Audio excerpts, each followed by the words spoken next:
Bonjour, ravi de vous accueillir. Est-ce que vous pouvez vous présenter? Bonjour, donc je suis François Jérôme. Je suis trader chez Devcote. Je travaille en binôme avec Thierry de Wilder sur la partie Ouest Afrique.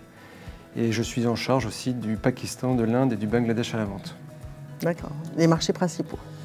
Alors oui, principaux, mais on travaille beaucoup aussi avec l'Inde, enfin avec le Vietnam, l'Indonésie, enfin toute la partie Asie du Sud-Est qui est aussi importante chez nous, chez Devcote. Et vous faites ça depuis de nombreuses années? Alors j'ai intégré en fait ma carrière chez Devcote s'est passée en deux temps. J'ai d'abord intégré en 2003 Devcote pour quitter pour d'autres aventures en 2010 Devcote et je suis rentré chez Devcote en 2017. Et cette fois-ci pour travailler en binôme avec Thierry principalement sur l'Afrique de l'Ouest. Très bien. Alors un peu la question c'était savoir donc dans le monde très volatile, un peu quel est l'impact sur le négoce, est-ce que ça le favorise ou plutôt ça le réfrène? Alors oui, la volatilité effectivement c'est quelque chose qui est très dangereux. Aujourd'hui on fait face à des situations et des fluctuations sur une séance qui peuvent fluctuer de 5 à 7 cents comme on l'a vu il y a 3 jours. On a perdu, pour donner un exemple, on a perdu sur le mois de septembre 28 cents la livre sur le marché de New York. Donc évidemment, ça a un impact. Et évidemment, ça pose souci sur la prise de décision, à la fois pour les producteurs, mais à la fois pour les filateurs qui ont du mal à se positionner. Donc le rôle en fait de Devcote et le rôle du négoce en général, c'est d'apporter justement une analyse macroéconomique et cotonnière qui puisse les aider un maximum dans leur prise de décision. Est-ce que vous y arrivez dans cet environnement qui est assez incertain? Alors on essaye, ouais, c'est très incertain, on essaye d'apporter un maximum d'informations qu'on a dans notre possession et notre analyse on essaye toujours d'apporter une analyse cotonnière parce que notre métier on est cotonnier, hein, donc on essaye toujours d'apporter des fondamentaux en fait et d'essayer de s'appuyer sur ces fondamentaux. Évidemment, c'est compliqué actuellement avec la crise, les multiples rebondissements géopolitiques font que oui, c'est quand même assez complexe de pouvoir se situer réellement sur le marché. Au-delà de cette volatilité, en fait, on a aussi fait face, et on fait face encore, à des problèmes logistiques. Et nous, chez Devcote, en fait, on a la chance de pouvoir s'appuyer sur une équipe de professionnels, de passionnés, de gens qui sont très agiles. Et notre métier, c'est aussi de trouver des solutions là où il faut en apporter. Cette saison, Dieu sait que ça a été très compliqué, mais on a su s'en sortir, on a su embarquer dans les temps. C'est très rare. Oui. Oui. On a su satisfaire.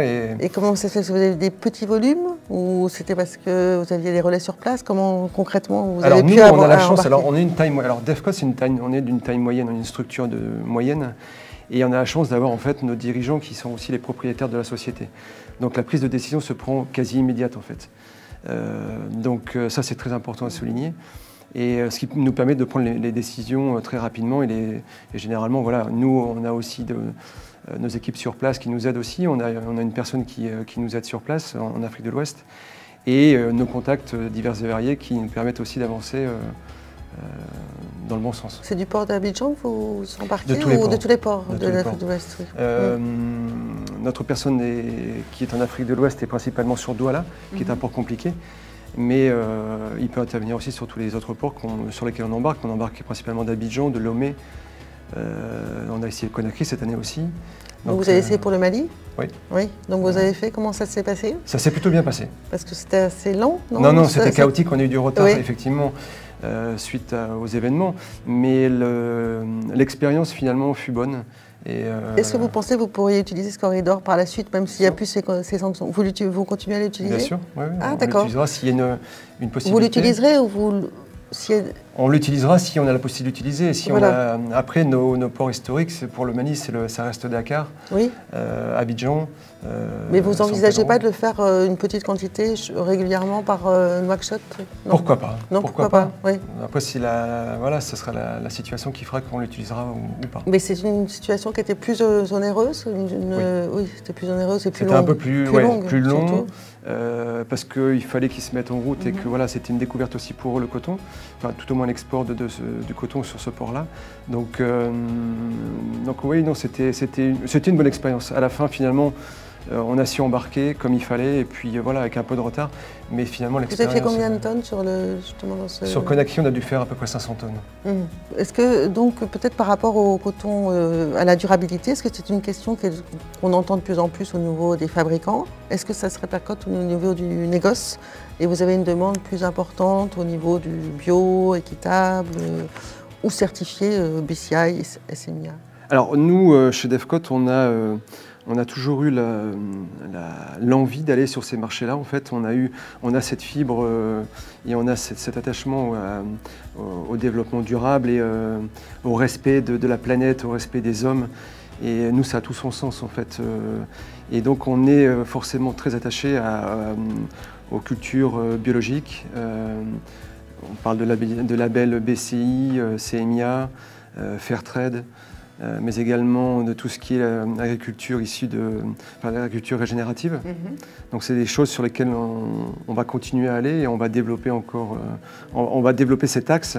Mais c'est vraiment quelque chose sur lequel on va aller. Parce que vous voulez développer ou c'est parce qu'il y a une demande? Parce qu'en fait, on part que maintenant qu'il y a une baisse de cette demande de produits bio, avec la crise, que ça a baissé en fait, juste à ce moment-là, même si à long terme elle devrait augmenter. Alors il y a une demande, mais c'est aussi une conviction aussi chez Devcote de vraiment vouloir développer cet axe c'est vraiment un axe important pour nous. Mais ça veut dire que vous allez appuyer la production sur place ou... Non, on va promouvoir auprès de vos clients. Auprès de nos clients, bien plus les cotons CMIA, pour lesquels nous on a vraiment un attrait et on y croit fortement. Mais aussi BCI, encore une fois le bio. Depuis le début, on est très impliqué dans le bio. Et puis, je vous dis, l'agriculture régénérative, c'est quelque chose sur lequel on souhaiterait aller aussi. Mais encore une fois, nous aussi, on a aussi cet attrait dans le respect. On est vraiment, on a cet axe de développement sur le respect de la protection de la planète. En fait, la protection de la planète et la protection de l'homme, c'est quelque chose qui est très important pour nous.